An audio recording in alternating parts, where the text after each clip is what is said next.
Good afternoon, everyone. Welcome to the Gen AI Africa podcast, where we decode the future, spotlight African innovations, and also amplify voices within the African continent that are shaping our digital future. And today, I'm not alone. I'm with Tulani, our co-host, and also we are joined by a special guest. Tulani, I think you can do the introduction. How are you, Tulani? I'm good. Morning, everyone. Morning, explorers. Today we have a special guest, Dr. Gupta. Dr. Gupta, do you mind saying hi to our listeners? Yes. Hi, everyone. Hi. We are joined by a special guest from Zambia. Yes, we are doing it in the Southern Africa. We're tapping into the professionals who are going to give us and guide us in terms of Africa's digital transformation journey and also AI, of course, because remember this podcast is about your voices that are actually doing groundbreaking in the space of AI. So Dr. Pooja Gupta is a chief technology officer and also is she's leading in the space of AI and digital transformation leader.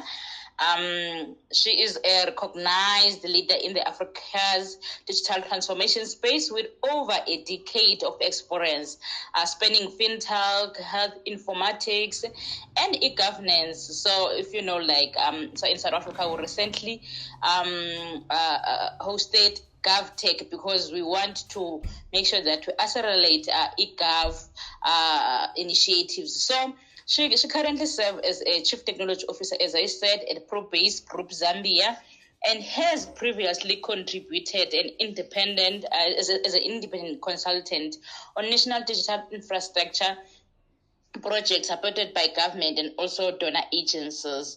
A judge of ZICTA's 2025 ICT Innovation Program, Dr. Gupta is deeply committed to advancing women in technology through mentorship and also research across emerging technologies. She has successfully led impact initiatives such as Zampay and Zem Connect. Those solutions we'll be talking about, of course, during this interview. And AI-driven smart systems enabling innovations and also efficiency across both public and private sector in our continent, which is the African continent. As a certified project manager, professional published researcher, and also a graduate of ISB CDAIO program, she's passionate about inclusive innovation and building agile organizations and also developing future-ready digital systems that are bridging the digital divide. Dr. Pooja Gupta, welcome to the Gen AI Africa podcast. How are you, ma'am? I am good, thank you. You have said a lot about me. Yes, I think I've done justice to your profile. I think I've done justice to your profile. Just like to tell us more about, because I'm interested in fintech more, and also about the Zampay and ZemConnect. Can you just tell us about these high impact initiatives that you led? Yeah, sure. So we implemented over here the government service bus, which is the national payment system. All the revenue generating ministries pay through this national payment system. So the product for that one was Zampay. Zampay is a platform where all the government services are there, and you can just go there and just pay your immigration fees, your taxes, your land, everything is over there. So it's a bit kind of ecosystem for Ministry of Finance for Zambia. All the revenue generating ministries go there and report. Basically, it just bring the transparency and the strategic decision making and the revenue generation. So every transaction has a digital footprint. So I think this was a very great initiative taken by Zambia for the digital currency transparency. So yeah. Wow, this inspiring. We know that like within the African continent, we have like a growing trend of having like fintech startups that are actually now joining the space of fintech. So, as someone who is like a researcher, how can the African governments support like startups within the fintech? On like why do we have to support startups within the fintech space as the African continent? So actually, I always talk about like inclusive, inclusive development. So in fintech is a very vast term for to explore. Actually, there is a lot of things that comes. There are a lot of components that come in. So I think this was the initiative that was taken by the government of Zambia for all the transparent transaction, and I was very happy when this was initiated and it was implemented and it put in front of as a proposal to all the ministries that all the revenue generating ministries should report to this particular platform, which gives the transparency how each ministry is performing and everything. So I think for fintech. Government should really help and I think come up front, and I think it should be as a collaborative. So let's say I also think like since we have like GSB as a proof of concept from last many years now working, I think since it's already working in one of the continent of Africa, I think it should also be introduced to other countries within Africa, because it's already proof of concept that is proved already. It's working, perfect, is fine. It's giving digital transparency. So yeah, so I think it should be support and we should share basically as well what is happening in one country to another country. Yeah. Yeah, if I just have a question about that. That's very interesting because I don't know if it's my lack of knowledge, like in the fintech space here in South Africa, but just want to know how does that work? Where is it implemented, and how is it affecting like my day to day, everyday person? And how do you share that transparency that you're actually being transparent? Is it being implemented in public transport where a transaction where it's made when someone is getting a ride from work to home and they generate the revenue or something like that? How does it work? Okay, that's really interesting because what happens, for example, it's let's talk about immigration and your road taxes basically. So what happens is, let's say your road taxes is expired. You don't have any other way to renew that one. You can only renew on that platform. So basically, it brings a transparency. You don't have any other way to go and pass those, your blockers. You just have to go put your number, extract your road tax number and file and just pay for it. Same thing happens when you have ZRA taxes. So let's say here we have Zambia Revenue Authority. All the taxes on the ZRA website, when you go log in on your ZRA account, you get a number or reference number. When you put that number on the GSB platform, you have to pay over there. Then same with the immigration, all the visa services, everything, renew, residents, tourist, everything happening on that Zampe, government service portal. So, everything, Okay. most of the Okay. revenue generating, these are the most revenue generating in most of the Africa region, like Uh, tax is the biggest thing. tax. So they want to digitize all of these transactions. Like even like your municipality bills and things like that. So Or actually, that is in the pipeline for the okay. local, local Lusaka City Council, the local city councils. Mm. Now, since we have a proof of concept on the main ministries, the main streams, now we are going digger deep down in the local small municipalities, and we are implementing. I think this is the new project that will run from 2026 to 2030. Wow. So all the provinces, all the local municipalities, like where you get your birth certificate, where you get your social security number, everything will be on that. So how do we ensure transparency in that? Do we use AI? Do we have any security and authentication services that you guys just make sure to the public that, look, what you made a transaction off, there's no one in the pipeline that actually tried to piggyback off of it. How do you do that? So the beauty of this system is we have access control basically. Okay. So right now we are not using AI in this one exactly at this point, because as you know, it's something that is still not, I would say, the foundation, but at least from middle to professional level right now. So we are going to introduce this is recommendations. Okay. For only the ministers to make the strategical decision making, but not actually putting AI, because it will expose a lot of data, on a lot of platforms. So it would be a bit risky until and unless we work on AI governance and AI Act. Okay. Until and unless that becomes a bit of mature use of AI, ethical use of AI, let me put it that way. We can't integrate AI directly into this kind of system, but we can make a different portal to make strategical decision making where only the stats is going on and the access control is given to the ministers only. But on this part, on JSP, we just have access control. So only, let's say, every application has a level.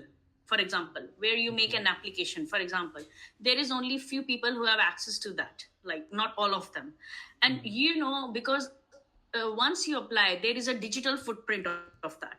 You can't modify it, or because you are just a viewer and approver, correct? You are not editor over there. Oh yeah. So there is very little chances of doing some fraud and everything. But as I say, everywhere there is another way. But touchwood, we have not experienced till now, because people are still exploring that way. Yeah, that's absolutely. That's very interesting. Just one more question, Bongi. I heard you speaking on AI ethics and governance. Do you have a framework for that in Zambia? Is a governing body that you're looking into something like that, like in the near future, or is it already there? Yes, definitely. I have put a proposal for the same, actually, because I believe right now what is more important is not start using AI, but to bring on some governance and act and framework, also to teach people what is good AI, what is unethical AI, and what is ethical AI. So people, there is a very gray line, right now, where to use AI, how to use AI, and why to use AI. So this is in proposal. Soon we are going to bring something like a governance act, like pillars to use AI. So it's in pipeline in near future. Definitely, it's definitely on the plans. Yes, I was going to ask you about the importance of regulatory framework, like across Africa.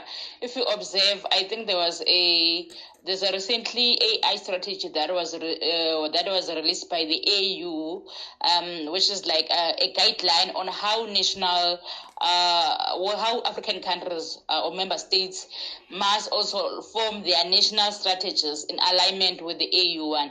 Like, why do you think it's really very important for our African countries now to make sure that we get the AI strategies as soon as possible, or any other regulatory framework that will enable the adoption of AI at the ground level? So why do you think it's important to have these AI strategies and also other regulatory frameworks? Okay, so I would always say, like, why the criminal law was put in place, to check if whatever your actions are good or not, right? So I would say, like, AI is there are a lot of debate all over the world that AI is good or bad or what. So just to remove those kind of confusion, is AI bad? Because some questions like AI is not good, to put clarity if that the use of AI is good or bad, we have to bring on the governance. It's very important, because see, number one, national vision alignment. First of all, we have to see it constant, like everything should be consistent. You should know why we should use AI and how much and what are my limits. So everyone knows, if you give them the set of rules, they know what to do and what not to do. So these are guidelines for the national alignment. Number two, it can also give economic and opportunity and revenue generation for within the country also, because when the I think comes in, you can give AI license, because whenever you are doing any kind of business, you want what? You want licenses for that. In Zambia, at least, even if you want to put a music on your on your store, you need to have license from Zamcops. Right now, I would like to ask question. Most of the companies who are using AI, don't you think it's a threat to data they are exposing to, and where the data is getting accessed? Do we know these questions? Right now, I don't think so. Because so this is the important why I think the digital and AI governance should come in place, so that before you even start implementing AI, like he was saying, like, why don't you integrate AI in JSB, or we are planning to integrate right now. Why we step down? Because we are exposing a lot of data to AI which we don't even own right now. So first, I think the fundamental pillar is to bring a AI governance and act. Number two is bring up an AI model, first of all, which is owned and patented by you. And then you implement that further, I think. Absolutely. And like, as we are talking about AI adoption, do you think like African countries have the necessary infrastructure to adopt these AI emerging technologies as a specialist in the digital transformation of the African continent? Sorry, Wange? Yes, I'm asking if do you think we are ready for these AI emerging technologies? Do we have the necessary digital infrastructure as the African continent or African countries? I think that is where I come as collaboration. This is something I am really passionate about. Africa, I think we need unity and collaboration. If we are working like in isolation, we cannot we cannot give that kind of outputs that we really want. If each country builds like their own digital, whatever the experts they have, if we work cross collaboration, it will accelerate our digital thing. For example, like for as a research standpoint, like there are so many exciting developments. Like most of them is like explainable AI, which is all about making AI models more transparent and understandable to humans. So I think, and generative AI as well is a huge trend, enabling systems to create new data, content, multimodal AI, which can process different types of data like text, images, videos together, like Gemini. So you see, we already have base. So I think we need to take leverage of that, that already existing information and build on top of that. So I think my advice is to work collaboratively, because maybe Bonge, we have some of the great AI developers that are working in Zambia, but let's say Bonge, in your area, you have more people who are good at making strategies, governance, and acts. Like, is it good, not good, security? You understand? So I think if we work collaboratively, like I think we can do great, and we are always ready. It's just about we are not in action. Absolutely. And yeah, I think we work in isolations. So, and we don't even like benchmark each other as African continent. We will always travel to other continents to actually adopt or try to benchmark the ideas, while we actually have young developers who can actually make things happen for us. And yeah, I fully agree with you, Doctor, in terms of cross-border collaboration is very important. Tudan, I'm not sure if like you have any other question. from your side. No, I have a couple of questions. Like, Doc, you spoke of like you're afraid of exposing data that you don't own. So, who does this data belong to? Like, can you just try to Okay. explain to us so we can Yeah. have a good understanding of it?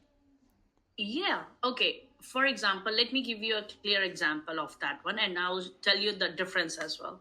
So, for example, whenever you are putting any videos on YouTube or let's say Insta, Twitter, or whatsoever, okay, who owns it? What, where the platform owner's country is? There, the data is going. So if you can tell me, like, why, let's say China, they have developed their own systems. There is no, you have heard about it, right? There is no YouTube, there is no WhatsApp, there is no Facebook.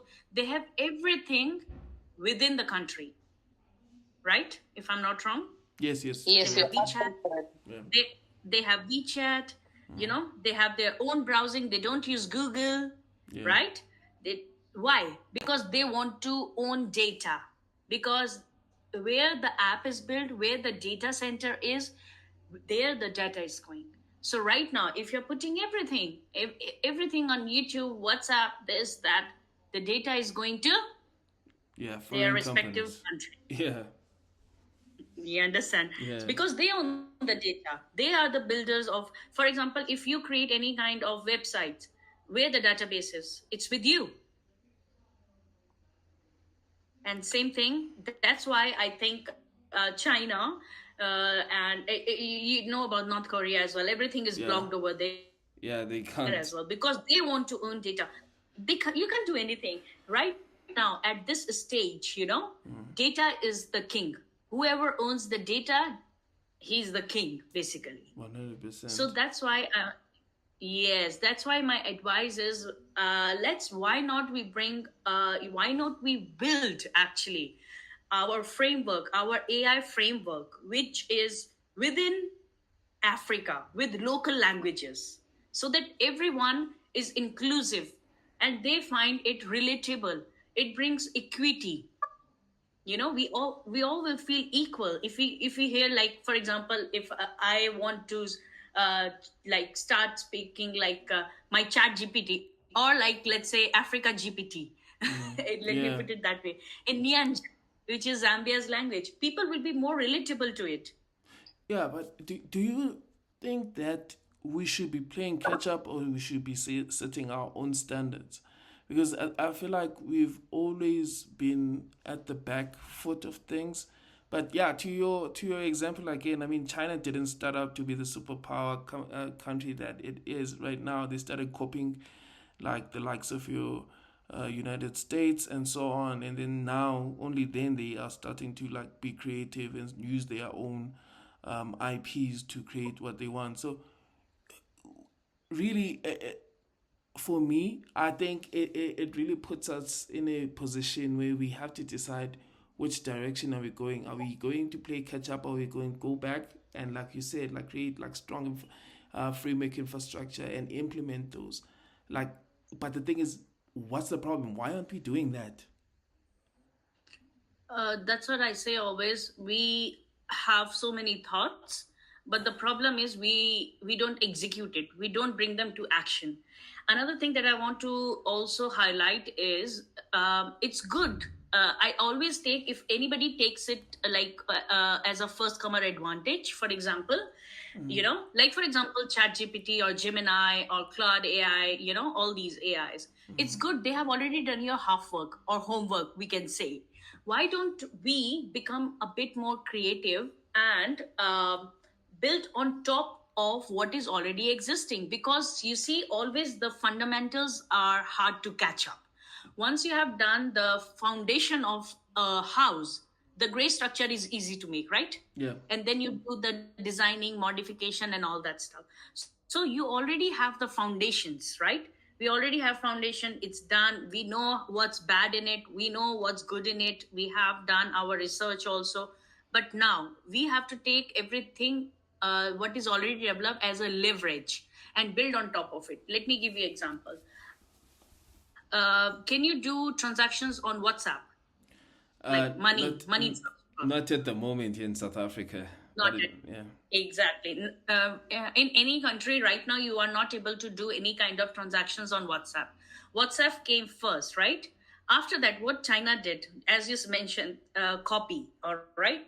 They are smart, actually. I would say they are smart because already they have seen the homework is already done. The foundation is already there. They introduced WeChat, all right? Yeah. But what makes them different from WhatsApp is WeChat, you can do payments, you can send money to other person. They have made it all inclusive. Yeah, it's a super. They have come up with the system. It started as a like a communication or chatting app only. But what they did, it was already existing. They thought like what we can do different, what it makes exclusive. Let's add payment method. Let's do people just think about it, everything is on their phone. They can go anywhere, you don't have to carry cash. Let's integrate the payment. This also said they just make a group. Let me send you money, Bongi. Let me send you money. Okay, please send me money. This is the difference. Yeah, Dr. Gupta, with your experience in project management, like, do you know, because I'm sure you've worked with a lot of talented developers who actually can bring this to life, and a lot of people who you feel like they have the capability of even just implementing this. But what really is the problem? Why can't we as Africa execute, collaborate, and do these things? What is it from your experience as a project manager and just having experience in the field? I think there are a couple of reasons for that. I would say, like, as you just mentioned, you didn't have power. We are like having a power issues everywhere, right? Yeah. So infrastructure, power reliability, data centers, are these like digital backbone? You understand? Number one is this disrupts a lot of things. All right. Yeah. Number two is like we have skills already within the market. We have it, but okay, they know how to make scripture, but they don't know how to decorate it, and everything is about decoration, so there is a bit of skill gap. They are just getting exposed to it. Do you understand? So what I always why I do all these kind of mentorships, to bring them and make confidence, like, guys, come up, we need to learn this, we need to learn that, so we can, we break that barrier, that is that small barrier. So I think that kind of skills we need to develop. We need to actually, whatever we are learning even in college is something like 80s that are not even like reliable or practical in this era. So I also like do a lot of like, for example, curriculum updation. We need to update curriculum. We need to make them practical. 100%. It's not about they just have to read, write, learn, repeat, write in the exams, get passed. But what after that? This we need to work on. Like maybe they can start doing some minor project. We have to give them specific project. Like, okay, do whatever you have to do something in this AI. Make a model where a person is speaking in English, it will be converted into local language. No, not like still people are making those kind of softwares like shopping website, yes, e-commerce website. Do you understand my point? Yes. So this is skills gap. Okay. So we need to first clean our foundation and then come up. Then we have like data challenges. We need, AI is all about training, prediction, because mostly it gives you strategical decision. So we need to work on like quality data, because most of the Africa's data is not digitalized yet, and it's not easily accessible and properly structured. Yeah. So this is another gap, and the regulatory uncertainty hold us back. Well, what would be in your like, you've mentioned quite a number of things, right?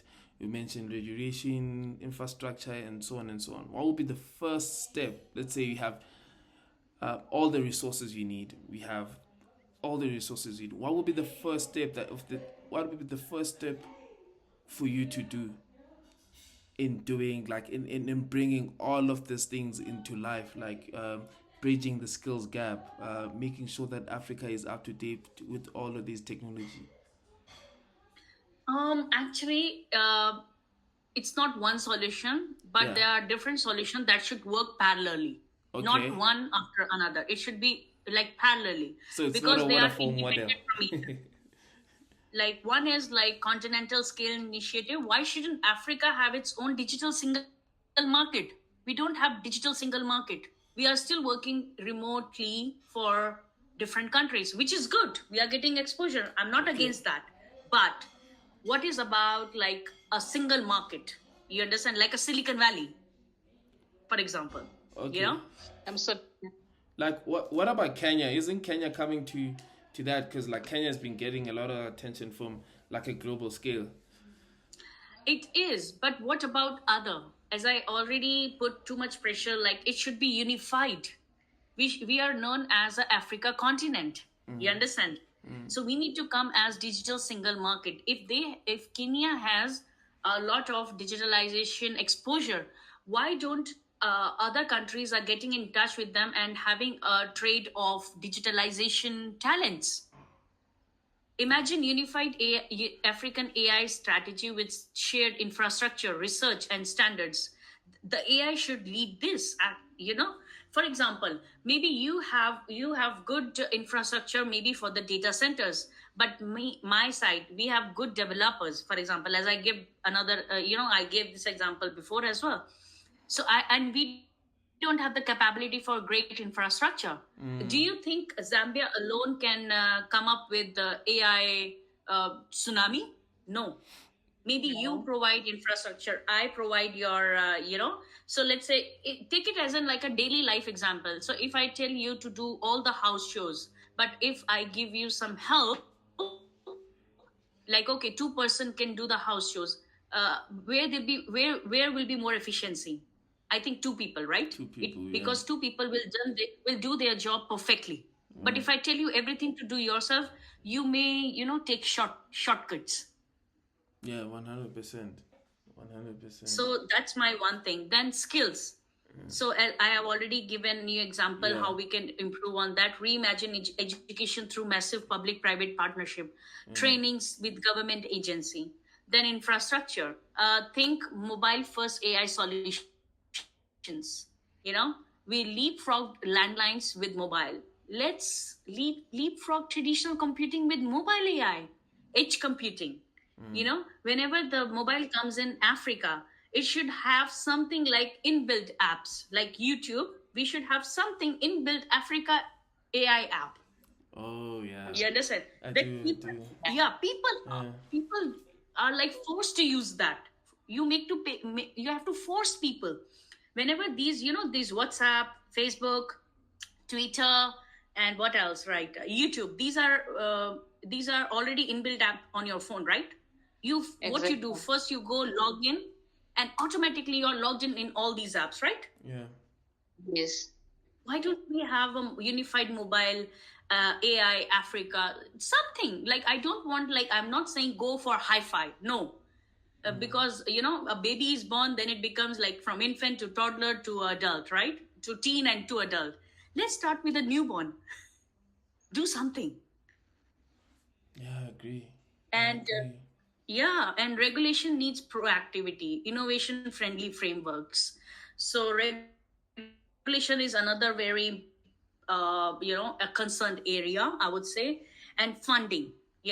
I don't have a loan Zambia to fund my AI initiative. So let's everyone put little bit of money just for this one, so that we have more money. But So these are yeah. Yeah, I think even in South Africa, we're having like a lot of challenge with regards to financing these startups. Like we might have like a AI innovations, but if there's no one who's willing to actually support these AI initiatives and trying to scaling them up, Then, yeah, I think financial inclusion is something that we should also make sure that is part of discussions as we talk about AI. Yeah, and also what you are mentioning is very important to like work on open source and also collaborate. Make sure that developers in Zambia.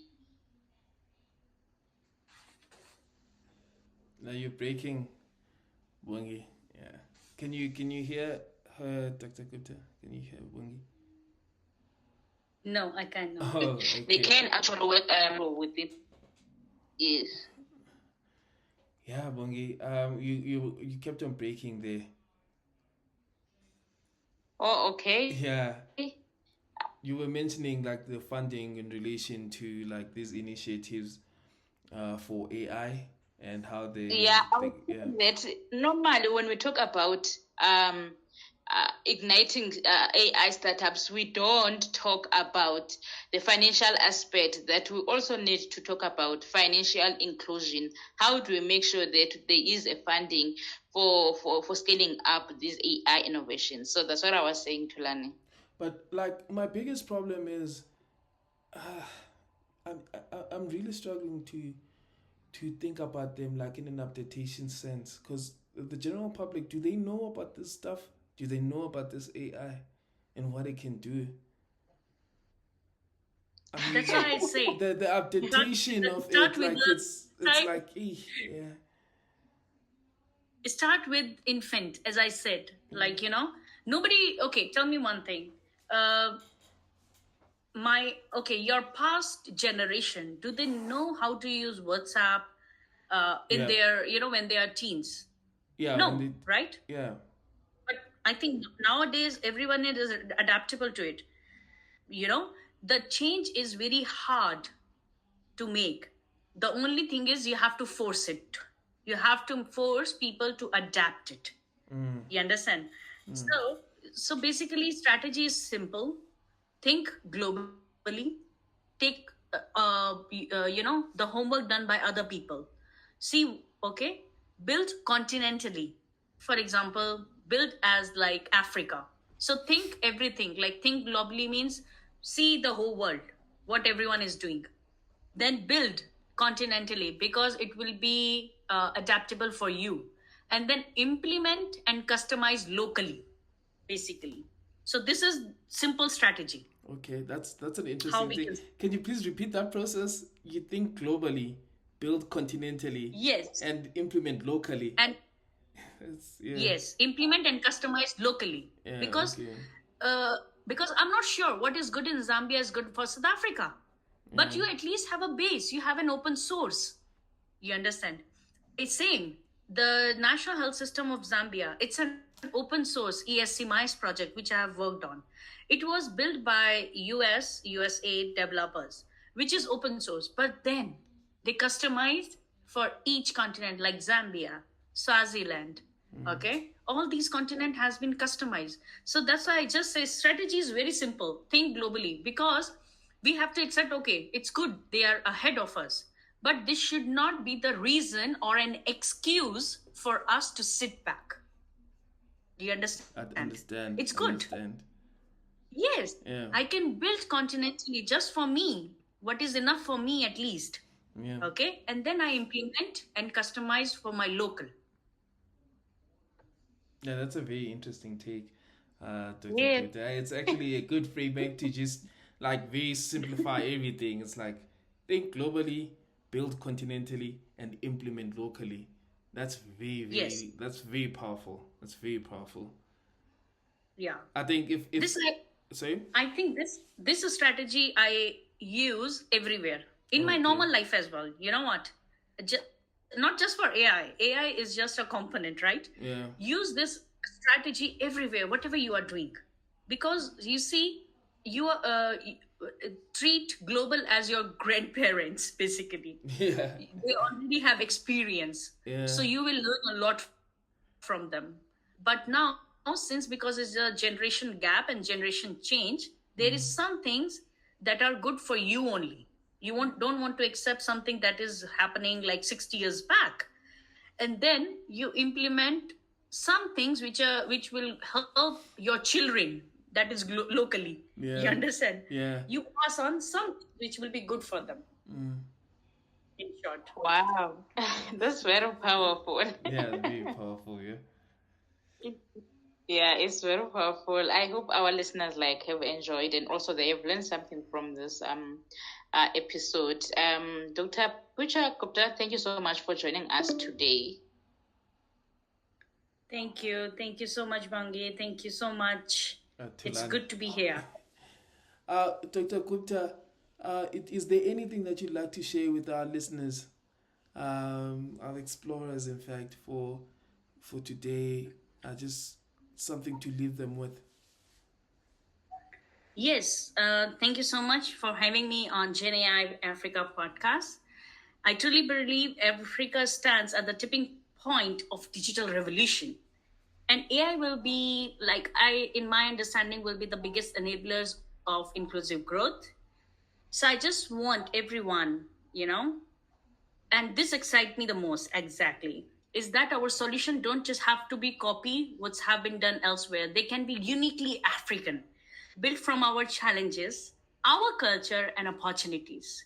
If we continue to collaborate across borders, invest in talent, and put the right framework in place, Africa won't participate in the AI wave. We will help and lead it. I look forward to being part of that journey, and I am very happy that I have took part in this one. Thank you. Well, thank you so much. To our listeners, I hope you have enjoyed this. Don't forget to subscribe at our channel, which is the Jane AI Africa podcast.